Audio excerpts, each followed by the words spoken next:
Good morning, good morning.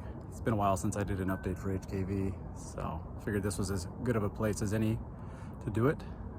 I'm up on Piestewa Peak, little hill out here in the middle of Phoenix. Anyway, yesterday we had a call with the mastermind group I'm part of, Active Duty Passive Income, where the topic was, what are you doing to prepare for the kind of looming or coming recession, or that we're kind of already in, if you haven't noticed. So if you haven't noticed, what I've been doing over the last year really has been preparing for this recession. Every 10 to 12 years, the market cycles in real estate. There's a dip, at least a correction, if not a full recession. So I would say we're overdue. We've been overdue even prior to COVID, prior to the pandemic, where they pumped a whole ton of money into the economy. And anytime that's happened, when the government pumps a ton of money in the economy, there's drastic inflation that follows, which we're seeing now. And then we're seeing the Fed try to tame that by raising interest rates. So as you see your food and gas prices go up, you'll also see the Fed rate increase. They've been doing this every few weeks for about 75 basis points at a time. And they'll just keep doing that until inflation is down to about 2%, 2 to 3%, which is normal inflation. Do this to keep the dollar strong, that kind of stuff, keep us from becoming like Venezuela, 100% inflation. They've got a 75% interest rate set by their federal bank. So they don't want to get there. So better take a little bit of a hit, dip down in a recession, the prices dip down, things level out, and then we'll pick back up and climb again for another 10 to 12 years before we hit another recession at that point. So kind of what causes that is, as the investors keep passing off properties to more investors, eventually you get to a point where the end buyers can't afford it. Their incomes just aren't high enough to afford either the rents or the purchase prices, and that's kind of where we're at now in a lot of markets, especially Phoenix, Boise. California has been overvalued a long time. People are fleeing that state. So that's what kind of the limit is. The limit is by your income levels in that area. So you can't push prices up much past that point, your end retail buyer. So to prepare for that, over the last year, I sold off all 3 of the residential properties. One I had hoped to hold on to. I had hoped that the fourplex I had purchased would be able to ride it out, be able to collect the rents and make the mortgage payment and that kind of stuff. Even if the equity dropped, that was okay, because at least the rents would cover the building. But I had a very bad property management company who took quite advantage.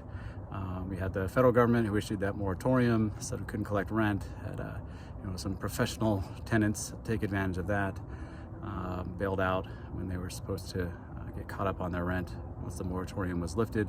So all those problems caused that fourplex to not cash flow the way it needed to survive, so I ended up having to sell it.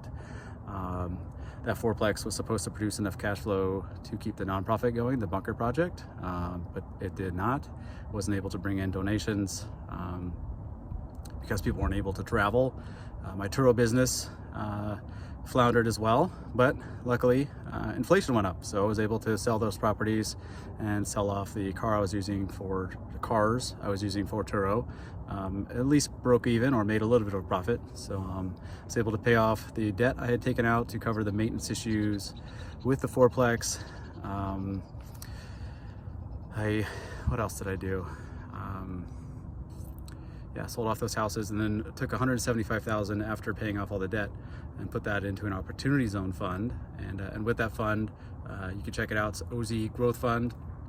The project we've identified so far is an ink factory.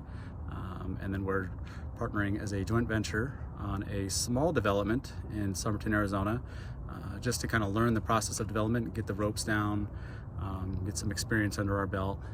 And then of course we'll be leaning on, a developer who has more experience than us in order to build something larger like the ink factory. So more to come about that.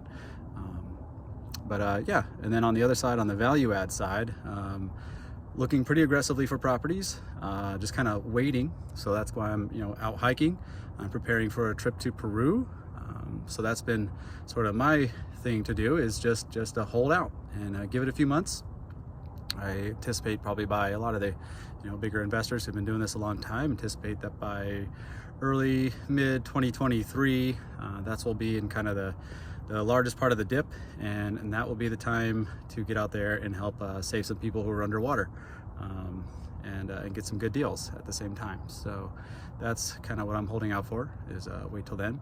So I've been looking at properties, been underwriting a lot of properties.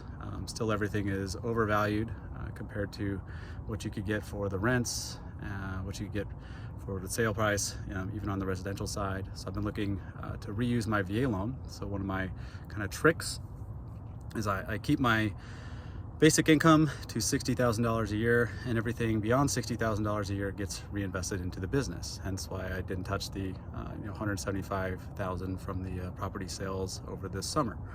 Just put all that right into a fund and use that to invest in a much larger commercial property, teamed up with others, hopefully like yourselves, maybe, who knows, watching this video. So that's basically what I'm doing, just reduce expenses, have some fun, just kind of wait it out, give it a few months, and just keep watching the market very closely, underwrite deals, keep underwriting until one passes muster, as property owners drop their prices more and more the longer they sit, because where they're at, as the Fed raises their rates, it's harder to make the monthly payments, make these properties cash flow. So the only way to make them cash flow is for the sellers to reduce their prices. Hopefully people don't end up in foreclosure or that kind of stuff, having to turn things back into the bank. I don't see that really happening too much, since we are in a low inventory state still.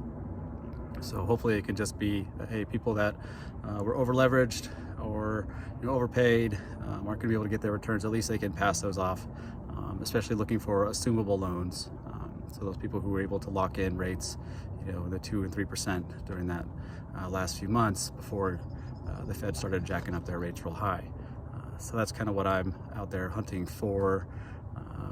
Again, still on that 20 plus unit properties with light value add opportunities, so nothing major, like even to replace roofs or parking lots, mostly just cosmetics, things that, they've had maybe the same owner for a few decades and they haven't touched their properties in a while, as far as, cosmetic upgrades to the interiors of the units, stuff like that. So that's both sides, development and the value add side. And then also on the residential side, which is just something that I do for me personally without having to partner. So there's kind of 3 arms. So that's about all I've got. Just reducing expenses, just kind of batten down the hatches. As inflation goes up, things get more expensive, gas, food, all that. So I've been cutting out monthly bills, anything that's got a monthly service attached to it, been canceling those, just to make up for the difference in gas prices and food. Really are the main 2 that have been kicking my butt. So probably kicking all of our butts. So that's all I've got for HK Ventures. Take care.